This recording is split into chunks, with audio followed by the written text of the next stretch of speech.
Okay. Hello, everybody. This is Owen Crockett. So, I wanted to share with you guys the response that my mother got from a FDA representative.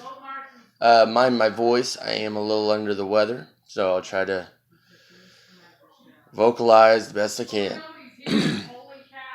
This is the letter my mother wrote to the FDA. Let me close that door.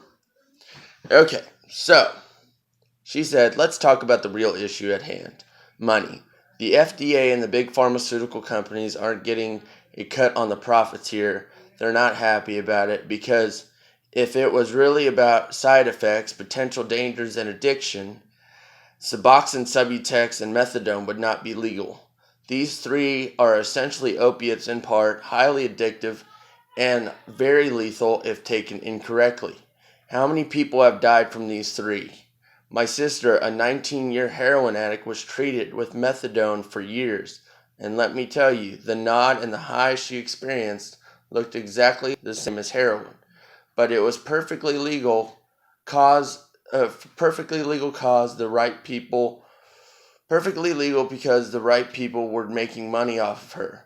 She was just as strung out as well. My first son died at the age of 26, my brother, from a heroin overdose because of all the worthless help that's out there in our society. My other son, me, a heroin addict for 10 years, has recently joined the living thanks to Kratom.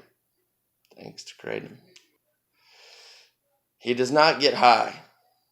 I don't get high.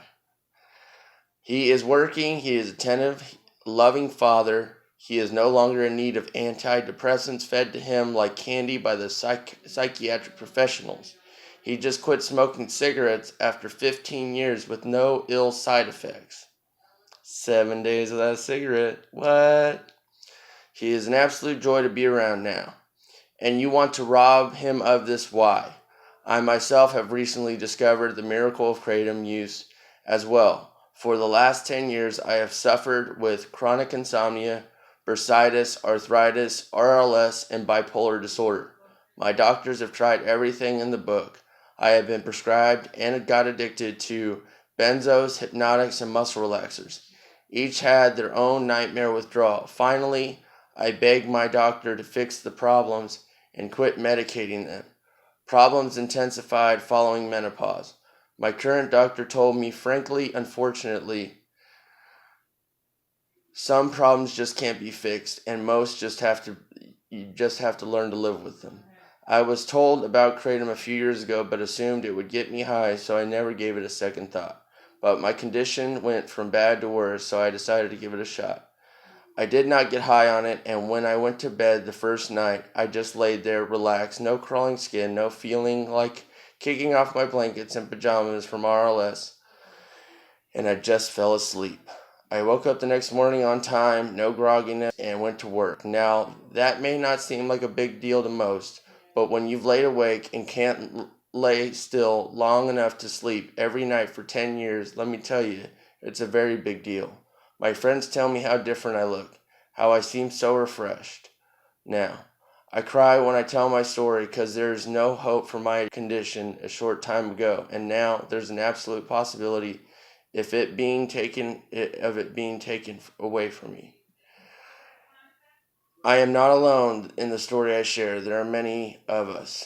I beg you, please take a good hard look and compare it to what's being made available by doctors out there. Kratom is not the evil being portrayed out there.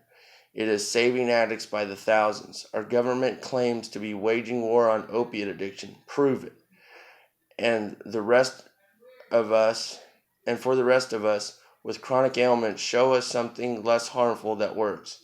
Don't base your decision on bias, one-sided arguments. Look at the real people with real results. Thank you for your consideration. Peggy Crockett. So, this is the response from the FDA. Dear Peggy, thank you for writing to Lindsay Meyer. Please accept this response by the Division of Drug Information in the FDA's Center for Drug Evaluation and Research on their behalf. We appreciate your comments regarding Kratom. We understand there is a lot of interest in the possibility for Kratom to be used as a potential therapy for a range of disorders, but the FDA has a science-based obligation that relies on evidence. We believe using the FDA's proven drug review process would provide for a much-needed discussion among all stakeholders.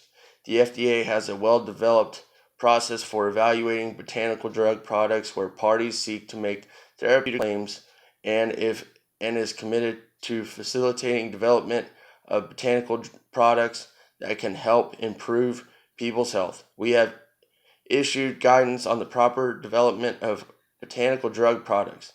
The agency also has a team of medical reviewers in the FDA's Center for Drug Evaluation and Research dedicated to the proper development of drug application for botanicals.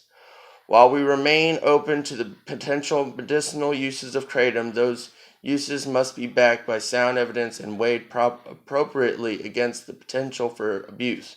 We encourage those who believe in the proposed medicinal uses of Kratom to conduct the research that will help us better understand Kratom's risk and benefit profile so that well-studied and potentially beneficial products can be considered. Best regards, EV, Drug Information Specialist, Division of Drug Information, Center for Drug Evaluation and Research, and Food and Drug Administration. So there you go. We have to show them the benefits. So I would suggest that you email them as well, your story. And we flood these people with emails of the benefits because they want evidence. So let's give them the evidence, people. All right? Let's keep it alive, man. Because it's saving our lives. You have a good night. I'm going to go to an NA meeting.